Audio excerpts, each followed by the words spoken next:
What's good, YouTubes? Steph here, and welcome to Theta Space. Today I'm looking at the Rock in Opposition inspired band 5UU'S and their CD Point of Views, which collects the first two LPs and a couple of singles.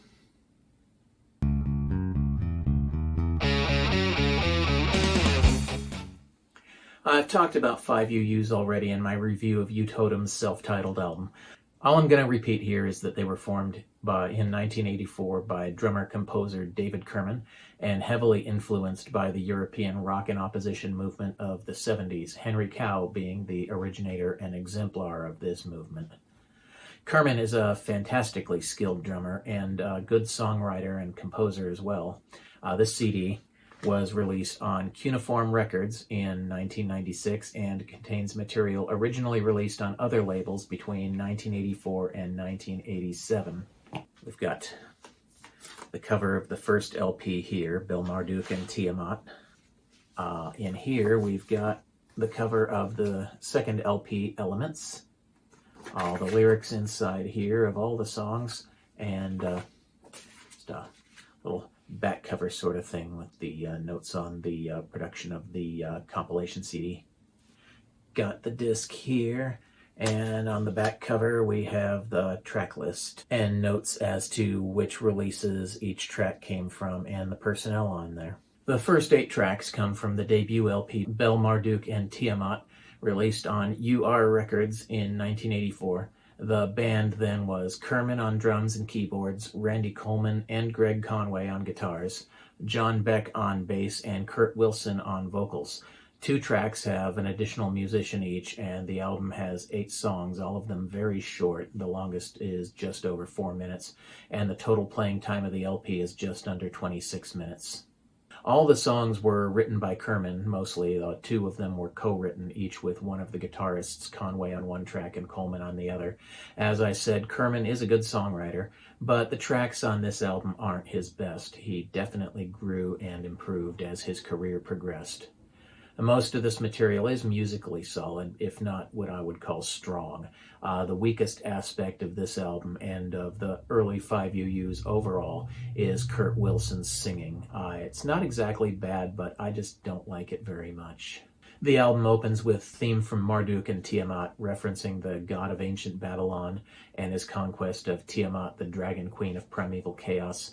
This is a spoken piece with only percussion accompaniment until the synthesizer or organ comes in about the halfway point, and the tune is slow and dirge-like. Next is Scale of Life, a really lively tune with dark lyrics about a city falling to plague.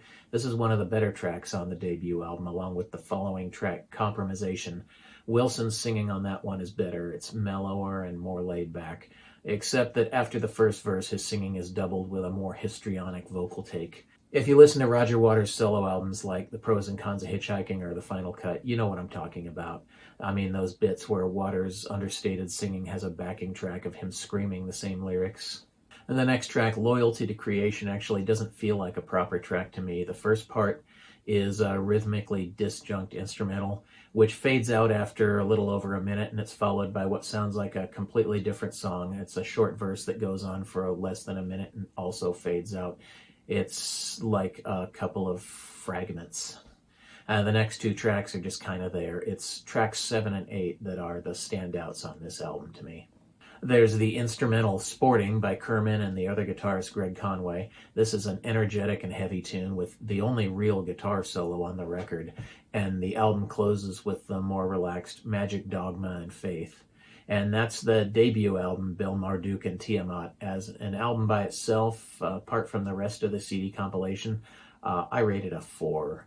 Kerman wrote much better material even for the next release, the 7-inch single Barcode. Barcode was recorded in 1985 by a band consisting of Kerman, Wilson, and Beck from the first album, along with Lynn Johnston of Motor Totemist Guild on woodwinds, Chuck Turner on keyboards, and Ken Ando on guitar. Since it's a single, it has just 2 songs, Misery Loves Company and Hot and Cold Frog. Both songs are much better than anything on the previous album. Hot and Cold Frog, in particular, would end up part of U-Totem's live sets. There's at least 2 performances of it on YouTube. As a release, I give Barcode a 6 out of 10. The next 9 tracks are the album Elements, recorded with James Grigsby and the Motor Totemist Guild, released on Recommended Records' RER Megacorp label. The 5UU'S here are still Kerman, Beck, and Wilson, with Greg Conway back on guitar, and Sanjay Kumar joining on keyboards. The MTG at this time is Grigsby on multiple instruments, with Emily Hay on flute, Lynn Johnston on woodwinds, and Becky Henninger on cello. 4 additional musicians play on certain tracks, including future U-Totem member Eric Johnson on bassoon. So we have the core quintet of U-Totem finally assembled here, with Kerman and Kumar from 5UU'S and Grigsby, Hay, and Johnson in the MTG. Elements opens in the best way with the fantastic track Ignominies. According to the credits, this one's composed by Kerman alone. Well done, Dave. It's followed by Imperfections by Kerman and Grigsby. On this album, it's sung by Kurt Wilson, but it also appears on the Motor Totemist Guild album Shapu no Zoo in 1988, sung by Emily Hay, and the credits of that album say the music is composed by Grigsby, so it's apparent that only the lyrics here are by Kerman. Most of the songs on this album are by Kerman, with the co-writers credited on 4 of the 9 tracks, including Imperfections, as I just mentioned. Kerman writes interesting lyrics. Some of them tell a straight narrative, like In Life's Hands and The Artist on this album, while others are more abstract. Most of his songs seem to be pretty solidly about something, but also have layers of symbolism or other hidden meaning. Most of this material is very strong, and the album closer, The Futility of Oneness, is another one that U-Totem would play in live sets later. This album by itself, it gets a 7 from me. The 20th and final song on the CD is Carousel of Progress, which was recorded in 1987 and released on the anthology RER Quarterly Volume 3, Number 3 by Recommended Records. The lineup is the same 5UU'S that played on Elements, but this was the last thing that this lineup would release. After U-Totem, Kerman and Kumar would rejuvenate 5UU'S with Bob Drake, co-founder of Thinking Plague.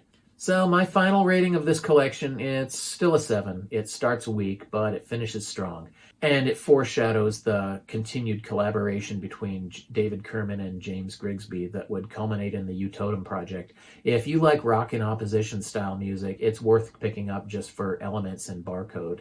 So, thoughts, questions, or rebuttals, hit me up in the comments. Also, please smash like if you up and that subscribe button as well. It doesn't cost anything. I'll be back on Saturday doing another rock trivia quiz, and Wednesday with something else.